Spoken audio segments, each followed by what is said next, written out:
आज की ये कहानी कर्नाटक के मैसूर से। यहाँ एक इलाका है जहाँ एक तालाब के किनारे एक इंसान की बॉडी के कुछ पार्ट्स पड़े हुए थे।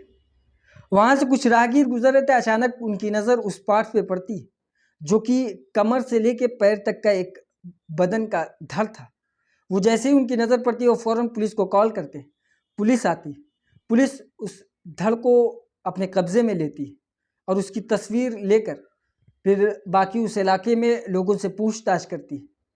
और इसी दौरान तफ्तीश के अभी लगभग 2 से 3 घंटे गुजरे थे। पुलिस को ये भी खबर मिलती है कि यहाँ से लगभग 20 से 25 किलोमीटर दूर एक नदी, जिस नदी के किनारे एक बॉडी का पार्ट पाया गया है। अब पुलिस को ये लगता था कि शायद इसी बॉडी का जो ऊपरी हिस्सा है वही पार्ट उस नदी के किनारे हो। पुलिस की एक टीम यहाँ से दूसरे इलाके में जाती है।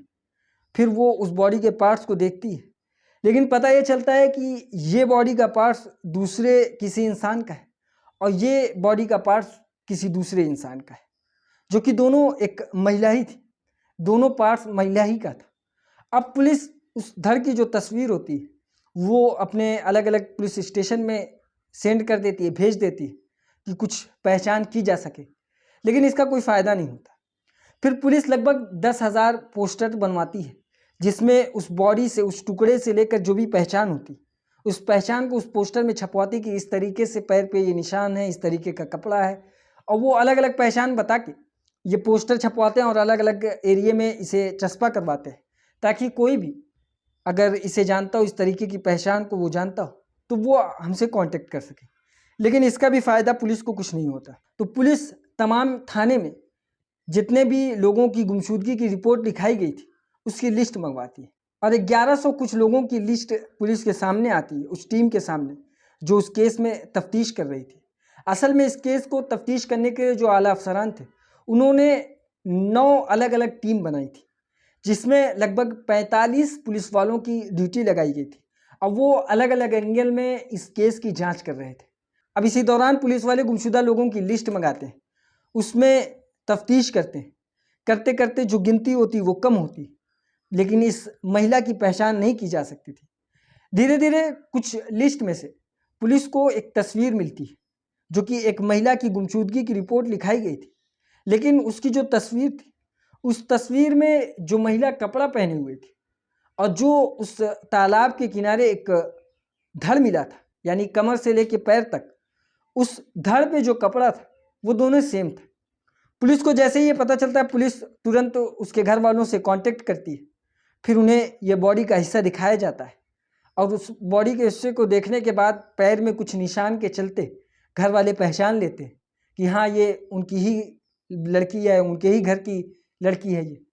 अब जब पहचान हो जाती है तो पुलिस वाले उसका नंबर मांगते हैं, तो पता चलता है कि मोबाइल उसके साथ ही था। फिर भी नंबर पुलिस वाले पता करते हैं, अब उसकी सारी डिटेल निकालते हैं। डिटेल निकालते हो तो उसमें लगभग 1500 नंबर जो कि कॉल आए, कॉल गए, इसको मिला कर थे। तो पुलिस वाले उसकी जांच करते हैं और इस जांच के दौरान पुलिस वालों की नज़र एक ऐसे नंबर पे पड़ती है जिस नंबर को देखने के बाद पुलिस वालों को शक होता है कि शायद इस केस में इस व्यक्ति का हाथ कुछ ना कुछ तो ज़रूर होगा। असल में उस नंबर में ऐसा था क्या? पुलिस वाले जब उसे चेक करते हैं तो पता ये चलता है कि आखिरी वक्त जब ये महिला इस जगह पर थी जहाँ पे उसका कत्ल हुआ, तो वहाँ पर एक और नंबर एक्टिव था जो कि यही नंबर है। अब पुलिस वाले उसकी डिटेल निकालते हैं तो पता ये चलता है कि ये एक व्यक्ति जिसका ये नंबर है, जिसका नाम टी सिद्ध लिंगप्पन था। टी सिद्ध लिंगप्पन एक कपड़े की फैक्ट्री में काम करता था। पुलिस वालों को जैसे ही ये पता चलता है पुलिस वाले उसे गिरफ्तार करते हैं और गिरफ्तार करने के बाद उससे पूछताछ करते हैं।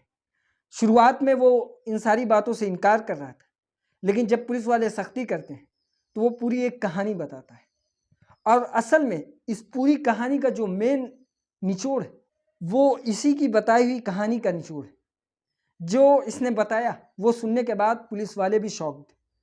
कहानी की शुरुआत कुछ इस तरीके से होती है कि जो टी सिद्धलिंगप्पन था वो एक कपड़े की फैक्ट्री में काम करता था। वो अपना घर छोड़ के एक दूसरे इलाके में आकर काम करता था। वो अक्सर एक ऐसे इलाके में जाता था जो कि इलाका पहले से बदनाम होता, जहाँ पर जिस्म फरोशी का धंधा चलता। वो वहाँ जाया करता। इसी दौरान उसकी मुलाकात एक जिस्म फरोश लड़की से होती है। धीरे धीरे इनके बीच करीबी बढ़ने लगती है, इनके बीच दोस्ती होती है, दोस्ती में फिर इनके बीच प्यार हो जाता है। अब ये दोनों एक साथ काफ़ी वक्त बिताते हैं, ये घूमने जाया करते हैं एक दूसरे के साथ। धीरे धीरे इनके बीच रिश्ता पुराना होते चला गया। अब ये दोनों एक दूसरे से प्यार कर रहे थे। अब इसी दौरान ये लोग कहीं घूमने जाते हैं, और घूमने के दौरान जब इनके बीच बातचीत होती है तो जो लड़की थी जिससे मुलाकात टी सिद्धलिंगप्पन की हुई थी, उस लड़की का नाम चंद्रलेखा था। चंद्रलेखा अपनी पूरी कहानी बताती। चंद्रलेखा लिंगप्पन से वो कहानी बताती जो इस धंधे में आने से पहले उसका घराना था, वो क्या काम करती थी, पढ़ाई किस तरीके से करती थी, वो सारी बात बताती। ये बात सुनने के बाद जो टी सिद्धलिंगप्पन था उसकी आंखों में आंसू आ जाता है। उसकी वजह ये होती है कि वो सोचता है कि एक इतने अच्छे घर की लड़की जो आज इस धंधे में, और इस धंधे में उसे किस तरीके से लाया गया, किस तरीके से फंसाया गया। वो इस धंधे से निकलना चाहती थी लेकिन उसे धमकी दे के वापस इसी धंधे में फंसा दिया गया। ये सारी कहानी जब वो बताती, सुनने के बाद लिंगप्पन रोने लगता है। फिर एक फैसला करता है, और फैसला ये होता है कि वो उनसे उन सारे लोगों का नाम पूछता है जो लोग चंद्रलेखा को इस धंधे में फंसाए थे। चंद्रलेखा एक एक कर 7 लोगों के नाम बताती है। वो बताती है कि फलां फलां फलां था जिसकी वजह से आज मैं इस धंधे में हूँ, और मैं इससे निकलना चाहिए तो दोबारा मुझे धमकी दी गई कि तुम्हारे राज के बारे में सबको बता दिया जाएगा। जबकि वो एक अच्छी फैमिली की थी।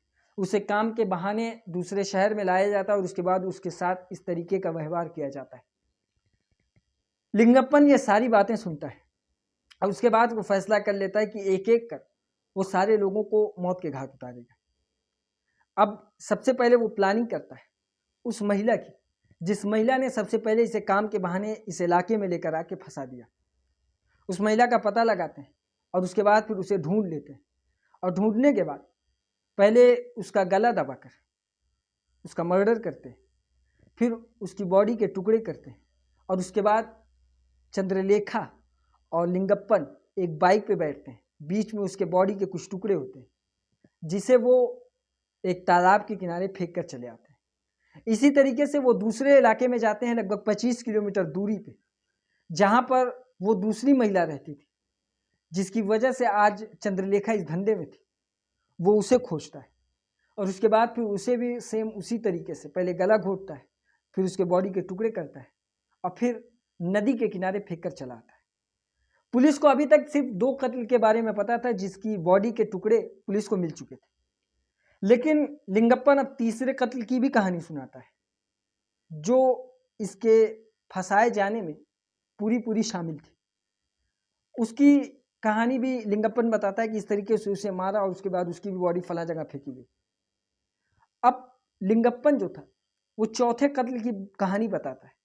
ये कहानी जो थी ये सुनने के बाद पुलिस वाले शॉक्ड हो जाते हैं। असल में जो लिंगप्पन के पास लिस्ट थी वो लिस्ट 7 लोगों की थी जो चंद्रलेखा ने दिया था। चंद्रलेखा ने 7 लोगों की लिस्ट बना के दी थी जिसे मारना था, लेकिन जब पुलिस वाले पूछते हैं कि ये चौथा नंबर किसका था, जब वो चौथा नंबर बताता है तो चौथा नंबर सुनने के बाद पुलिस वाले भी शॉक्ड हो जाते हैं। असल में वो चौथा नंबर जो था वो किसी और का नहीं बल्कि चंद्रलेखा का नंबर था। यानी जो चौथा कत्ल होने वाला था वो किसी और का नहीं, चंद्रलेखा का ही कत्ल होने वाला था। पुलिस वाले जैसे ही ये सुनते वो शॉक्ड होते, वो पूछते हैं कि आखिर चंद्रलेखा को तुम क्यों मारना चाहते थे, जबकि उसी ने 7 लोगों की लिस्ट बना के दी और उसी के लिए तुमने ये सारे कत्ल किए, अब उसी को तुमको मारना है।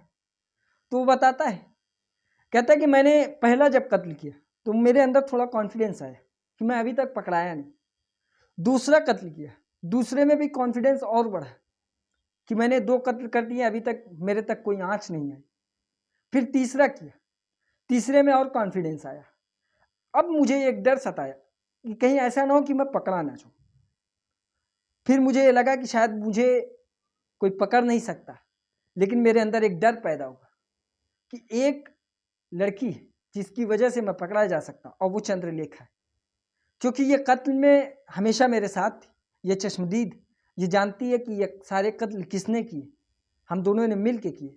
लेकिन अगर पुलिस इस तक पहुंच जाती, क्योंकि जितने भी लोगों को मैंने मारा था वो सारे लोगों का कभी ना कभी इसके साथ कोई रिश्ता था। अब पुलिस वाले उस तक पहुंचते तो उसके जरिए पूछताछ में मुझ तक पहुंच जाते। इस वजह से मैंने ये प्लान किया कि अगर मैं चंद्रलेखा को रास्ते से हटा दूंगा तो शायद पुलिस मुझ तक कभी भी नहीं पहुंच सकती। और यही वजह थी कि मैंने चौथा नंबर चंद्रलेखा का रखा था। जिस दिन पुलिस वाले लिंगप्पन को गिरफ्तार करते हैं, बताया जाता है कि उसी दिन चंद्रलेखा का नंबर था जब चंद्रलेखा को मारना था उसे, लेकिन वो बच जाती है। बाकी की जो 4 औरतें जो बची थी उनकी भी जान बच जाती है। अब ये होता है कि चंद्रलेखा के साथ क्या हुआ, क्योंकि इससे पहले जो 3 कत्ल हुए उसमें चंद्रलेखा और लिंगप्पन ये दोनों बराबर के शरीक थे। ये दोनों साथ मिलकर कत्ल करते हैं, बल्कि बॉडी को ठिकाने लगाने में और सारे सबूत को छिपाने में चंद्रलेखा भी उतनी ही हकदार थी जितनी कि लिंगप्पन था।